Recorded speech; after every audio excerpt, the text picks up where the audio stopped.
This is Boxing Tickets NI in association with SB Sports. We're delighted to be joined all the way from Scotland today with Chris Liddell. How are you, Chris? I am good, thanks. How you doing? Ugh, I think we're sort of in that wee lull period. I guess sometimes there's not a lot of action, obviously, happening. I think we've had a bad month, and obviously Irish boxing, obviously two fight cards cancelled last month. We probably had between north and south, we probably had one of our busiest years in quite some time. But I'm sure for you yourself, obviously you're 10 days out now from probably fair to say the biggest fight of your career. Yeah, definitely, without a doubt. Yeah, I agree with that. Just The yeah, obviously no, been waiting for an opportunity like this, and it's came up. So I really looking forward to it, and without a doubt, it's the biggest fight in my career so far. and obviously people obviously as they have the luxury of sometimes looking at box rec and things like that nowadays.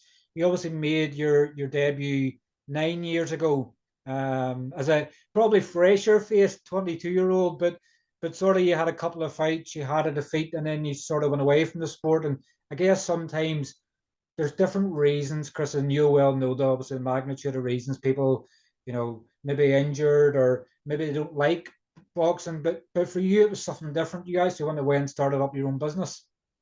I just at that time, it wasn't anything to do with the loss in my second fight. It was a bit of a fight in the road. I didn't really. I was young and naive and didn't really understand how the whole pro boxing game worked. But I starting up my own wee company, and I was kind of at a crossroads point in my life, and I thought I'd rather go into making money. I know you like to see your Tyson Furies and all these type of guys, but realistically, deep down, I knew there's no really money to be made in boxing as such. And I just decided to go down that work route. And pretty much for the last, up until now, I've just worked my socks off all the time. And then in the last couple of years, I was thinking, do you know what? I've got a bit of regret here. And I decided I'm going to start getting fit again, started getting fit. And then I thought, I'm going to have another roll of the dice here. So that's kind of what I've done. I've come back, I've had a few fights, I've done well, and I'm putting a lot of energy and commitment into it, and just hoping for a big opportunity to come up just like this, and it's landed. So I am looking to grab it with both hands and see what we can do. you, I guess it's sort of sometimes rare, like as you're sort of saying there, that people on the outside sort of see you as a professional boxer and they go, oh, you must be loaded. People have that persona in boxing, and you sort of went the opposite way and making sure you can look after yourself financially. Because let's face it, it doesn't matter where you box in the world nowadays, unless you're a superstar, you're obviously having to put into your own pocket. And it's sometimes it's the them parts of boxing where I sort of can understand it, and even with using the businessman and stuff like that as well, you're sort of going, why am I doing this? But it's I guess it's that adrenaline rush, it's that drive that keeps us going. Like for you in that period of time between 2014 and 2012 of 2022 of not boxing, what was it that got you back in? Was it because obviously I know that Scottish boxing's thriving again. We've obviously had our Ricky Burns, we've obviously had our Josh Taylor sort of coming through. Was there any one particular moment, or was it just the fact that with your job, let's face it, you can eat the worst habit in the world, obviously, with your job. Was it anything one particular got you back in? To be honest with you, I kind of turned away from boxing when I chucked it years ago. I think it was just that regret. I tried to pretend I wasn't interested in it, if you like. And just over the last few years, really, I just a big bit of regret inside me that I almost didn't want to believe. My mum and dad split up in the last couple of years as well, and just kind of really looked at my life and I thought, do you know something? If I get regrets, I do. I wish I'd had a go at the boxing, and I thought, right, I'm not too old, so let's roll the dice and have another go. And it's just kind of people go through their full life and maybe don't act on regrets they've had. And I've kind of looked at it and thought, no, this is the right time. If I can go have a go at it, and then it means I can go into the next chapter in my life knowing that I don't have any regrets. I've done that because for the last during that full time, now and again, you would see boxing in the telly, or you would see folk you maybe you used to spar with, and you're going, oh, I wish that could have been me. And I just kind of maybe a mental type thing over the last few years, just thinking I really regret that, and I just really try to get back in and make sure I don't have any regrets. And I've totally enjoyed this journey the last couple of years since I've come back. So I'm really enjoying it, really enjoying it.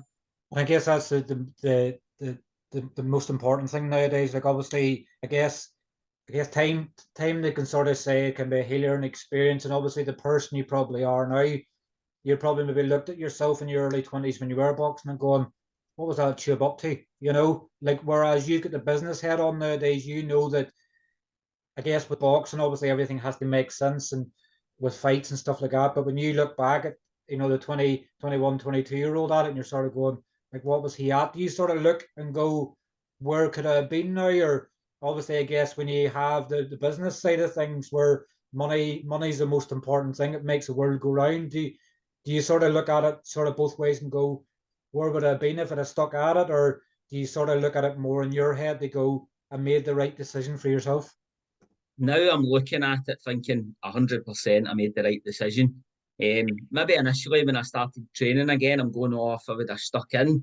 But now I realise it just everything's kind of falling into place. I've got the older head, the wiser head. I kind of just more life experience. So you know what to expect with different things. And you know it's a business at the end of the day as well. So when the like say when I was boxing up here, you're under a wee bit of pressure to sell tickets and stuff. And I can totally sympathise with that side of it now. So I no, I totally don't look back. I'm glad I took that break. I turned 31 just last week as well. Some folk might think, oh, you're in the wrong age, you're into your 30s now. But I'm a fresh 30. You know, I've no stayed, I've not been getting punched about the head for the last 8 years. I'm fresh, I came back. So I think everything's kind of it's all feels to me as if it's all worked out well. So I don't really have any regrets for no staying in it. I'm kind of glad I came away because I feel as if that's made me the fighter I'm at just now. And you just got married there as well, I think a couple of weeks ago. Congratulations on the marriage. Thanks very much. Aye, so I get married to my beautiful wife Aaron just a couple of weeks ago. So obviously I'm in camp. There was no drink, even wedding cake. I've got my freezer stacked up with some wedding cake that I'm looking forward to getting. Honeymoon, that's put on hold for a bit later in the year. So I'm very much committed to this. So I'm just really looking forward to it. I guess it was good to get the wedding out of the way, obviously, before a fight. Obviously, if you hadn't get into, obviously, I'm sure it wouldn't have looked too good in wedding pictures, obviously, with black eyes or obviously a swollen nose. But that was obviously already planned in advance. So, like, sort of when the fight, I'm sort of now going to touch on obviously the fight with Conor coming up, but obviously when the fight was sort of looking at it, did you know that you didn't have a honeymoon plan? You sort of, you know, because you've had no one obviously since August. Obviously, this was happening. So it was it then you sort of had to make that call and go, we're gonna have to delay the honeymoon. Obviously because you're all back into the fighting again. Was that hard conversations you sort of had to have and go, can we just delay the honeymoon? It's kind of funny because it's always been boxing at the moment first, believe it or not. So I was actually said to the missus, listen, we'll go a honeymoon in January. So I kind of put it off to January. And then when I found out this fight was happening, I thought, right, we'll book it now for a wee bit later in the year. So to be honest with you, it's not bothered me too much, and my wife was quite happy just going whenever I says we were going to go. Um, so it's been fine. We've just shut everything round about the boxing at the moment. Initially, I think they were trying to get this fight for September, and I just said, look, there's no way. I need to get my can I cancel my wedding? I need to get that out of the way first. But no, but my missus is really supportive in that as well, and she understands it. It's just that I'm not going to be in this for another 5, 6, 7, 8 years. I know I'm 31, time's getting on, so it's a short window that I've got, and I've got to take it. And obviously I know you're managed obviously by Sam Kynoch, obviously as well, Kynoch Promotions. Sam obviously seems to have a habit of obviously getting opportunities for his fighters. You probably couldn't have picked a better, after a period of time coming back. Like we're obviously seeing, Sam's obviously getting everybody sort of work on, whether it's Matchroom or whether it's Frank Warren. there's opportunities there. So I guess you don't sort of look too far ahead of next weekend, but obviously you know that there can be bigger opportunities down the line with a win in Belfast next week. No, that's it. I'm just, see, at the moment, I take one day at a time. That's all I'm doing. But since I came back, I wasn't sure what promoter to go with. And since I've went with Sam, you know, I praise Sam. He's been really good to work with, really genuine guy. And like you say, especially more recently, there's constantly a lot of shows coming up.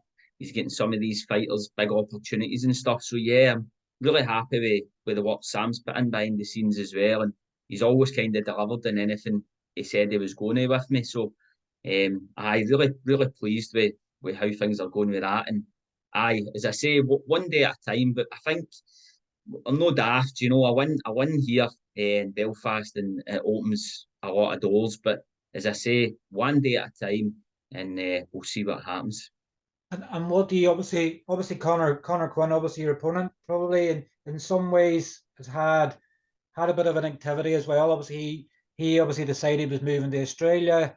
Obviously, then COVID sort of happened a couple of years ago. Obviously, it nearly feels like it was 10 years ago now. COVID was, we're past it, but obviously COVID happened. He decided to come back home.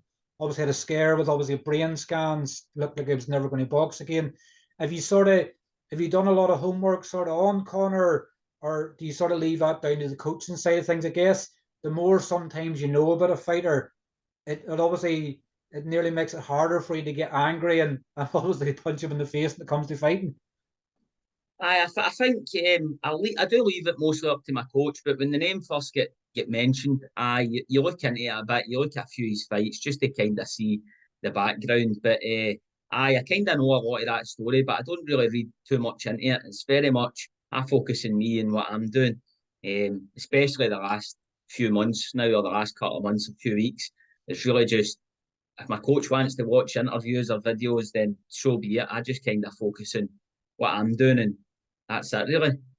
And obviously, I guess Belfast is probably pretty much like Scotland, obviously in ways. Once everybody gets a couple of amber nectars, obviously the pints and stuff in them obviously get very rowdy. Do you sort of look at coming to Belfast and sort of you might not win in points? Obviously, we always seem to look at these sort of judging things nowadays.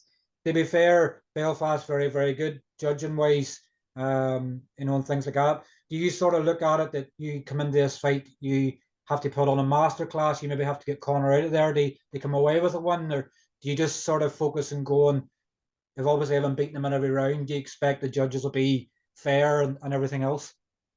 It's like everything else. You kind of hope everything's going to be fair, but you know that you're the away fighter. You're going on the road again. Something with that experience. Do you know what I mean? The judges could be against you, but I'm not really looking too much into that. I'm going over here, hopefully get the job done. You know, give my best performance I can give, and hopefully that's enough to get over the line. I know obviously Connor's a really good boxer and stuff.